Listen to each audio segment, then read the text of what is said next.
Estado mínimo, ideias máximas.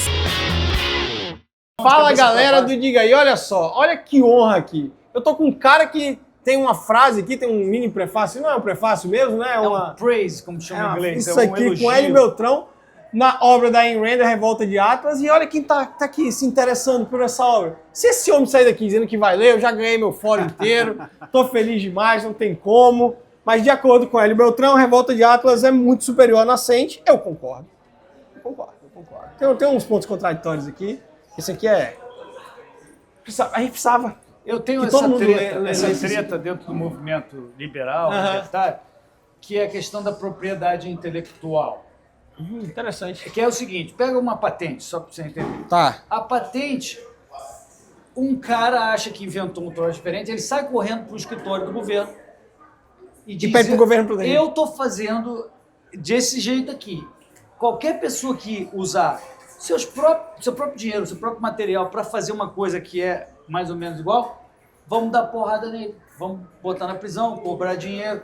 Então eu acho que essa corrida para quem registra primeiro no escritório do governo não faz muito sentido para mim. Porque você está controlando a propriedade de todo mundo. Todo mundo do mundo inteiro fica proibido de usar seu próprio material para botar o ovo em pé. Porque o outro botou o ovo em pé primeiro e saiu correndo para o escritório da patente. Se eu não me engano, o Musk, ele tem uma crítica a isso, né? A questão das patentes lá, se eu não me engano. Acho que ele tem isso na questão do registro. Ele também é libertário, que lembra, não sei se ele na patente tem a mesma opinião que eu nisso aí. Mas e aí, vamos lá. Vamos. André, você teve aqui ano passado, não teve? Eu estive. E esse ano, Hélio tá todo ano. Hélio não preciso nem falar. Hélio é nossa figurinha aqui. Desde 2011, eu tenho foto com o Pedro em 2011. É mesmo? Caraca. E aí? Eu tava pensando aqui nesse negócio vocês estão falando de patente, né? É engraçado pensar o direito autoral, né, com uma perspectiva de coibir acesso, né? A leitura. Porque é engraçado, porque o direito autoral ele surge como uma resposta capitalista, né? Em tese, no momento em que você consegue, né, fazer registros, sejam como se fosse garantir a sua propriedade. Garantir a propriedade, é como se você porque a propriedade da ideia, né, tem essa situação. Na verdade isso é historinha que contava. Porque a forma como fizeram era para controlar o material, era para censura. Né? Então o governo falava, a gente vai ter aqui o controle da informação e por isso tem o direito sobre esta obra. Foi assim que começou. Então eles controlavam e só liberavam as obras e aí a própria carta patente é isso, só o governo pode conceder, mas aí é a patente. Mas no direito autoral era uma forma de controle para as pessoas não terem acesso. Depois que passaram a dizer, não, isso é muito capitalista, veja bem, mas se confronta com a propriedade privada. Aí você tem que escolher, você prefere defender a propriedade privada ou prefere defender a propriedade intelectual? Tem um conflito claro. Agora, tem um ponto nisso que também acho que é interessante, que é a originalidade. A ideia de originalidade surge com o direito autoral também. E é uma ideia nociva, vamos dizer assim, a essa troca de conhecimento.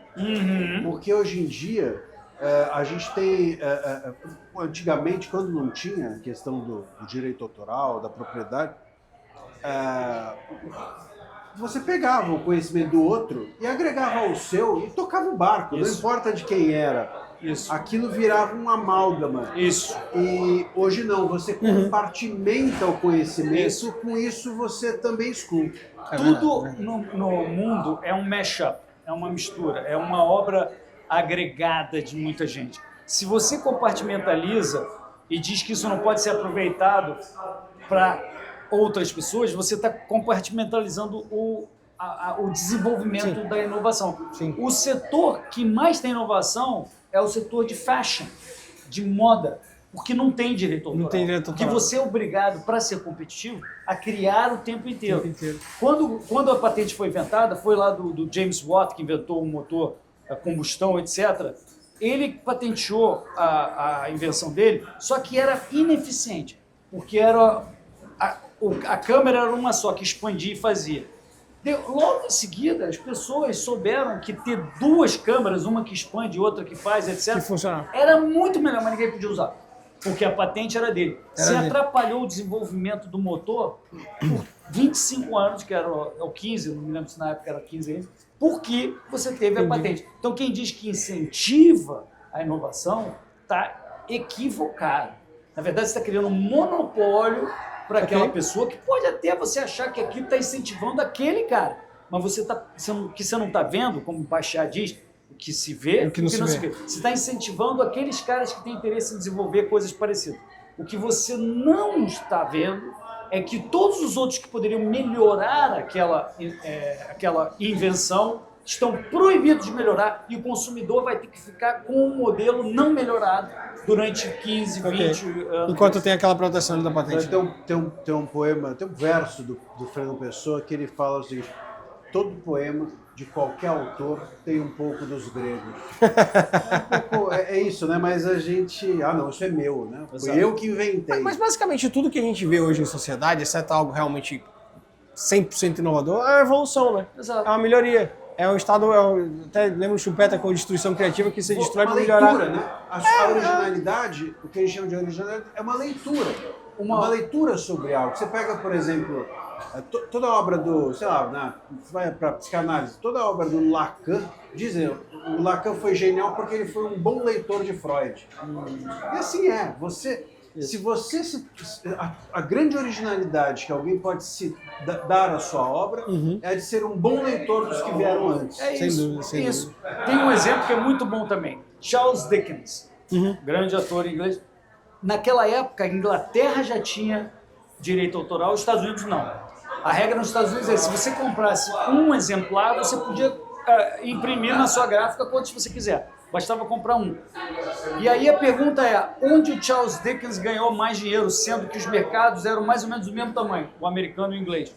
Aí todo mundo vai achar que é claro que ele ganhou mais dinheiro na Inglaterra. Porque afinal, como que ele vai ter ganhado dinheiro nos Estados Unidos? Ele ganhou muito mais dinheiro nos Estados Unidos, porque na Inglaterra ele ganhava, sei lá, 10% do preço de venda da obra ao longo de 15, 20 anos. Nos Estados Unidos, o cara queria e pagava para ter um manuscrito antes dos outros printers. Para imprimir logo. Para imprimir logo e virar o primeiro que vende e o original.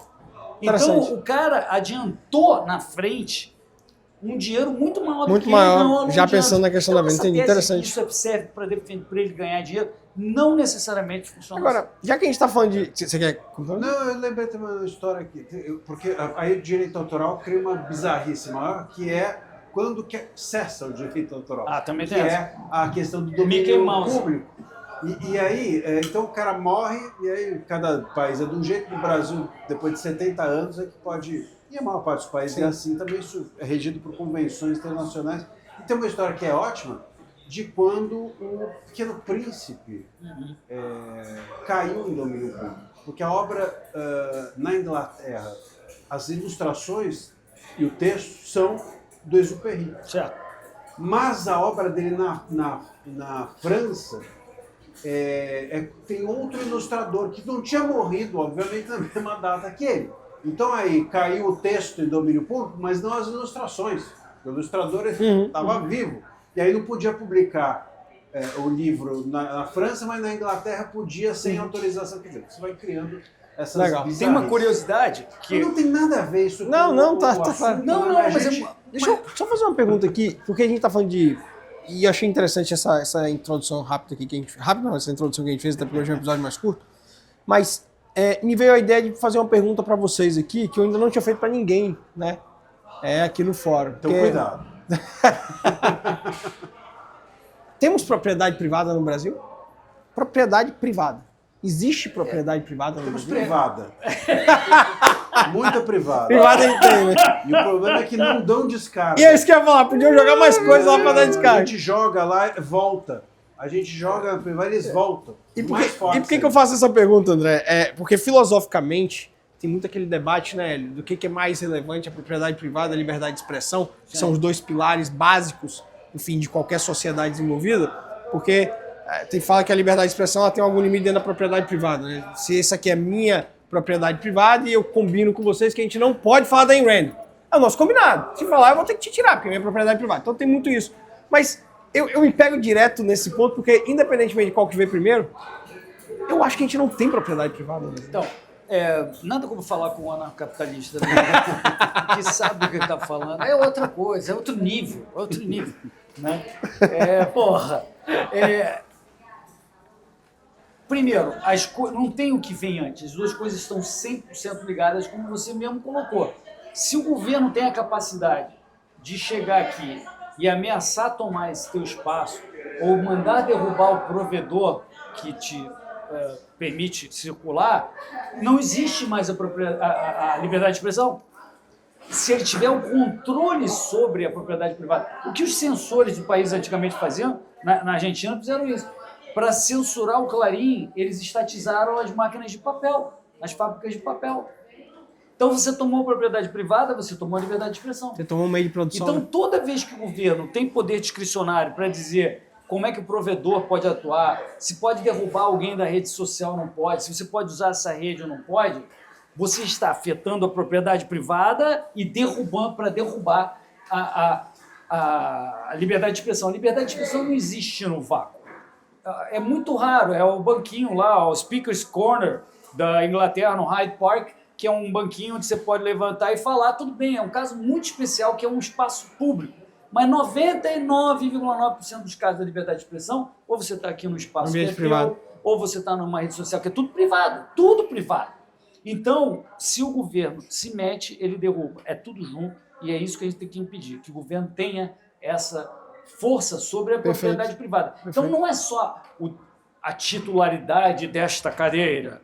Se ele taxa imposto, diz como é que você pode usar a cadeira ou não, aonde você pode botar a cadeira, quem pode sentar aqui na cadeira, isso são violações do direito de propriedade privada. São vários graus, o Brasil tem um grau horroroso de proteção, né? Inclusive não há defesa quando há invasões de propriedade, né? A gente meio que dá desculpa. Tá, inclusive esse final de semana está tendo dentro de algum órgão público está tendo um evento do MST. Pois é, o Código Civil diz lá, se um sujeito invade a sua propriedade, você pode tirar imediatamente com força proporcional. Mas nenhum juiz obedece isso. Não, você tem que pedir a restituição de posse. Inventaram um troço que não está na função social, não está na lei, social também. E você não pode tirar. Se o cara entrou, invadiu e está com um facão, você pode meter bala.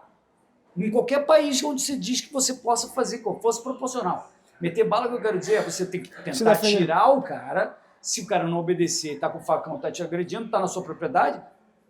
Ok. Meu amigo, dançou, é seu castelo, a sua propriedade. Em qualquer país decente é seu castelo. Então entrou, você tem o direito de fazer. Mas no Brasil não. Então, e ele diz o que você pode fazer com qualquer coisa. Isso é verdade. Eu estou falando muito porque ele costuma falar muito. Eu estou falando antes dele falar, eu já estou falando mais do que o normal. Imagina, eu tô aqui para agregar. Mas eu queria agregar também. Por favor. Porque, quer dizer, o Hélio está dizendo o seguinte, que você não precisa tomar a propriedade privada, basta controlá-la. Aí você pode até dizer que o cara pode ter. Né? Você pode ter, está no meu controle.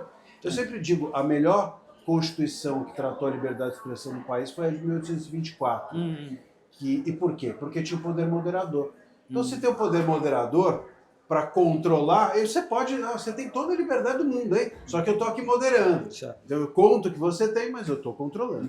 Então, óbvio que aí você pode tratar com palavras muito belas a propriedade se o governo a tem sob controle. É a mesma coisa em relação à liberdade de expressão. Você não precisa tomar a liberdade de expressão. Você pode controlá-la e aí você pode dizer até que está salvando a democracia. E estão tentando forte, né? Não é? Ele está querendo começar a falar umas coisas perigosas. Mas nós temos mecanismos de controle da liberdade de expressão que geram, inclusive, a pior das censuras, que é a autocensura. Né? Então você cria um ambiente não apenas de controle, até o próprio controle pode ser indireto. Você não toma liberdade, você não diz que está tomando, você não controla, você não diz que está controlando, mas você deixa lacunas ou possibilidades e só dá aquela dica de, tô de olho. E Perfeito. nisso a pessoa se autocensura. Eu Perfeito. costumava, às vezes, contar umas piadinhas, sarcasmo. Não pode, mas porque o cara não entende, acha que é Não verdade, entende. você fala uma besteira. Mas olha só uma coisa, só complementando uma coisa que ele falou. A diferença lá da época do fascismo e do comunismo, no comunismo todos os meios de produção estão na mão do Estado. No fascismo, ficava nominalmente no nome das pessoas, mas o governo é que dizia para quem produzir, o que produzir, para onde produzir. Claro. Então isso não é propriedade privada, não adianta estar nominalmente Claro. no nome das pessoas. Né? Não, perfeito, perfeito. Agora sim, vamos lá. Vou fazer com você e ele uma coisa que você fez comigo. Ixi, Maria, não faça isso. Ele vai vou. contar. Eu vou. Ele vai contar. Vamos lá. A gente não tá nem no armário. Você... Olha, eu não quero saber. A gente não tá no Vocês têm armário. a vida privada. Meu Deus. Se a propriedade não é, a vida é, pelo menos. É isso que dá não utilizar as palavras corretas do lado de duas pessoas como essa. Mas vamos lá. Não me ponham nessa. Um tempo Não tem atrás, nada com Me isso, incluam né? fora dessa. um tempo atrás, você virou pra mim e falou assim, na verdade eu virei pra você e falei assim, Hélio, eu tô vivendo um dilema, né? E o meu dilema é se eu sou um libertário minarquista ou se eu sou um anarcocapitalista. Qual foi? Aí você falou assim, Marcelo, não se preocupe com isso agora, dê tempo ao tempo. Sabe por quê? Porque se você pensar numa estação de trem, você tá na penúltima ou na última, o que já tá bom pra caramba, certo? Perfeito. Faz a análise dele agora. Ele não sabe que ninguém é trem. Ele não comprou o bilhete. Né? Não comprou o bilhete? Então vamos lá, vamos vender o bilhete pra ele aqui agora. Não, vamos vender o bilhete pra ele aqui O agora. Marcília é um cara diferenciado. Né? Eu não acho que ele tenha lido esses livros maravilhosos que a gente leu, porque a gente é maníaco por esse troço meio estranho. Né? Um moleque que explode com flex, não sei o quê. Mas quem, como nós, leu esses livros, a gente chega à conclusão que é meio lógica. Né? Por exemplo, está no Código Penal, retirar a propriedade sem o seu consentimento. O que quer dizer isso no Código Penal? Tem um título esse artigo, retirar a propriedade de alguém sem o seu consentimento. Eu não me lembro se é roubo ou furto, mas é um dos dois. E aí você fala, mas peraí, mas o imposto, o que é um imposto? Eles estão tirando a propriedade sem o seu consentimento, pelo menos sem o meu consentimento. Ele gosta de dar dinheiro para o governo, é dele, ele fica feliz. Não, tô brincando. Mas eu não tenho conhecimento. Então você começa Inclusive o artigo 3º do CTN fala em compulsório. Pois é. Ele fala lá, tributo é toda prestação pecuniária, compulsório. Por isso que chama imposto. Né? Eles nem disfarçam. Sim. Né? Então, você fala, poxa, é equivalente moral ao roubo no imposto. E você já começa a ficar um pouco... Poxa, será que eu quero ter um comportamento moral ou imoral? Né? A outra coisa é que você fala o seguinte, a gente estuda em economia, que um monopólio, onde você diz que só um pode prestar aquele serviço e que aquele serviço, o preço dele pode ser retirado da sociedade pelo valor que seja. Uhum. Poxa, se só um pode fazer, a tendência é que esse serviço seja uma porcaria. Então você tem monopólios por lei, onde você manda prender quem compete, ainda por cima esse cara pode tirar recursos da sociedade, isso também não funciona. Claro. Aí você começa a falar pelo lado econômico, que não funciona, pelo lado moral, que é imoral. Pô, você chega um momento e você fala, cara, eu tenho que ser anarcocapitalista. Aí você vai falar, mas quem vai fazer a estrada? É a primeira resposta, que você não leu, não teve essa discussão. Mas quem vai fazer a rua, então, você idiota? Quem vai fazer? Eu costumo dizer que se tivesse lá um Hélio no século XVII, que aparecesse lá falando assim, vamos ver cá, pessoal, vocês estão escravizando outras pessoas, porra. Isso é imoral. E não deve ter grande produtividade. Isso não funciona muito bem. É imoral. Pô, você é comunista? Você, por acaso, é um comunista? Todo mundo pagou por essa propriedade desses escravos. Você quer tirar? Vai indenizar, pelo menos? Como assim você quer? E outra coisa, quem vai colher o algodão? Vai você colher o algodão? Vai tua filha colher o algodão? Quem vai colher? Você acha que vai aparecer o algodão na sua roupa de repente? Aí outro. E você acha que esses caras sabem viver na sociedade? Eles nunca estiveram na sociedade. Eles vão estuprar as nossas filhas. A mesma coisa quando eu falo que eu sou anarcocapitalista, que eu sou contra que imposto é roubo, que não pode ter monopólio por lei. As respostas que eu tenho é quem vai colher o algodão, você é comuna, sei lá o quê, você quer tirar a propriedade. quem vai fazer não sei o quê, quem vai cuidar dos pobrezinhos, quem vai... Ou seja, não entendeu nada. Está disposto a ser imoral na defesa do que ele quer, está disposto a ser completamente ineficiente, dando todo o poder de monopólio a certos caras de terno do governo e espera que tudo vai funcionar bem. Sorry. E aí, André, vamos entrar nesse trem aqui? Tem ali o liberalismo clássico. Até porque, na verdade, nunca te fiz essa pergunta, né? Ideologicamente, você se posiciona de alguma forma? Tipo conservador ou... Eu acho que eu me posicionaria como conservador, mas eu, sinceramente, eu tenho um pouco de receio dessas... eu sou quer dizer, eu me autodeclaro algo, né? E a partir do momento em que eu me autodeclaro algo, eu estou preso a isso. Ok. E eu tenho muito receio de estar preso a algo, sobretudo num país como o Brasil. Isso é verdade. Tem receio de estar preso. A gente está preso, ponto. Não precisa ser algo. Eu tenho muito receio de ser preso, ponto. Né? E sobretudo ideologicamente, ou por essas razões. Mas a gente tem um país em que o contexto muitas vezes deturpa o conceito. Né? Então, assim, eu sou liberal. Aí sempre num país como o nosso, isso é verdade. O que quer dizer ser liberal num país em que o contexto te oprime de tantas formas?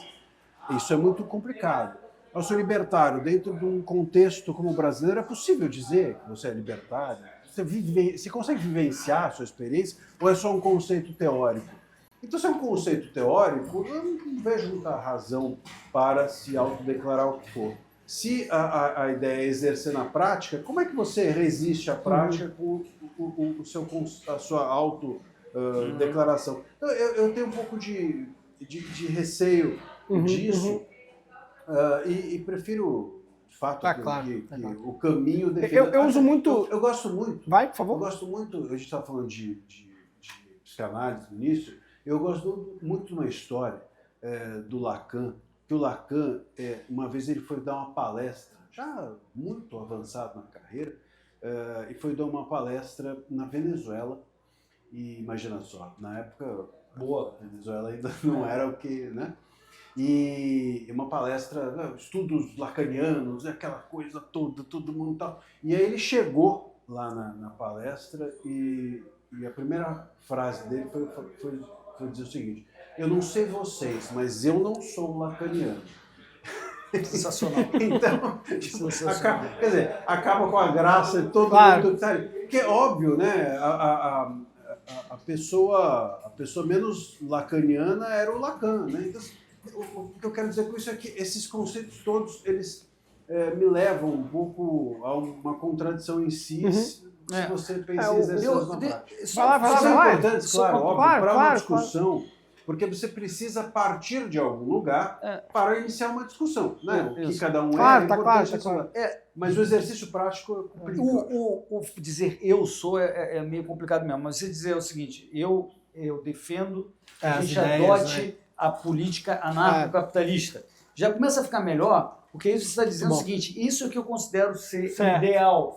Né? Isso é o ideal. Os valores isso não quer dizer que eu tenho... Portanto, eu odeio usar coisa do governo, ter coisa com o governo. Não quer dizer que se a rua é estatal e eu piso na rua, eu estou cometendo qualquer contradição. Eu simplesmente estou dizendo que, olha, eu gostaria que tudo fosse no sem parar, e aí aquilo está automaticamente financiado, todo mundo sem parar. Se alguém não pode pagar, a gente vai arrumar uma forma da pessoa que não consegue pagar poder usar também aquela rua quando ela precisar. Mas essa é um norte. Assim, é você direcionar o norte, mas saber... você tem que ter dois chapéus.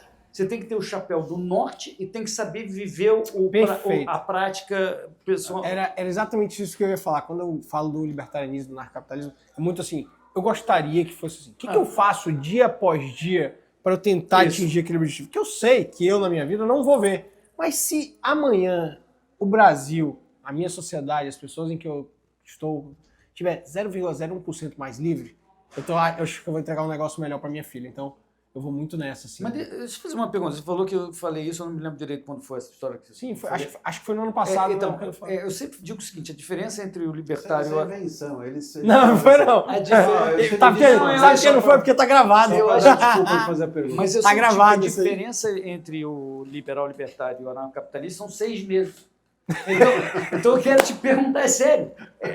Eu quero te perguntar que se vai ao encontro do que agora eu tava passaram 12 meses. Você viu o dobro do tempo normal. Eu quero saber, Não deu afinal, certo. o que você é, afinal, hoje em dia? Nesse contexto que a gente tá falando aqui, de almejar lá, sem dúvida nenhuma, anarcocapitalista. Tá vendo? Eu disse que era 6 meses. Cada hora é uma coisa pra quem Também então tem, se ele se dizer algo. identifica. Ele se identifica. Eu acho que isso tem uma coisa meio identitária. Tem uma coisa meio identitária. Você já fez a transição?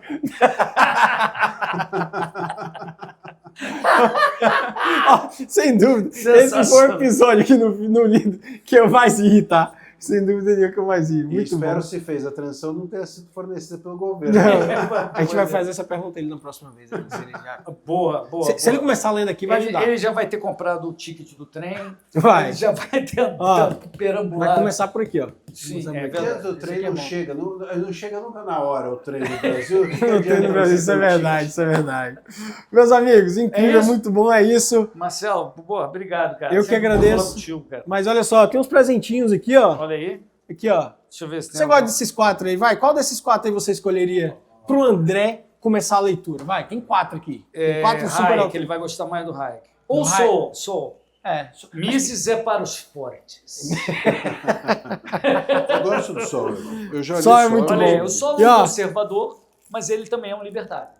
Então ele une as duas. Ele é verdade, É. verdade. Exato. Temos um presentinho aqui, ó. Da nossa patrocinadora, Muito Padaria obrigado. Monza, Olha aqui, aí. um parentão. Monza. Muito bom. Monstro. Muito bom. Meus amigos, é isso, galera. Eu sei Peraí, que você tá- deixa eu dar tchau ali pro pessoal. Você Dá tá tchau querendo pro ir pessoal. embora, eu já Você tá senti com que você tá... pressa? Não, ele tá expulsando. Ele parece aquele... Ó, Ele falou, agora chega, toma aqui o Olha quem presente. tá ligando aqui, ó. Tá ligando aqui a patroa aqui, ó. Tá vendo aqui, ó. Eu tô vendo, Meu sabia que ele tá... parece- Eu preciso agradecer. Então parece aqueles cara, outro dia um meme, né? Que o cara tá no meio da entrevista, o cara levanta. E tchau. Pô, Beltrão, Eu senti que ele tá querendo. você acha A que ele tá mulher tá mandando a ligando. gente embora? A mulher tá ligando, ele falou, toma aqui esse presente. Cara, Eu já Ainda fui bem que tá levantar- gravado. o cara acaba Letícia, o programa. você tá vendo, né, Lei? Ele acaba o programa, porque a mulher liga e quer ser libertário. Libertário aí agora, eu me lasquei aqui. É, nessa. Ele é pau mandado. É, a Letícia, a gente sabe que manda. A gente sabe quem manda nesse relacionamento. Cara, diga aí. É o governo. É o governo. É o equivalente ao governo. Claro. Agora olha só. Sério, galera. Totalitário. Ideias como essa aqui precisam ser compartilhadas, precisam ser defendidas. Spread the word da liberdade, nunca deixem isso de lado.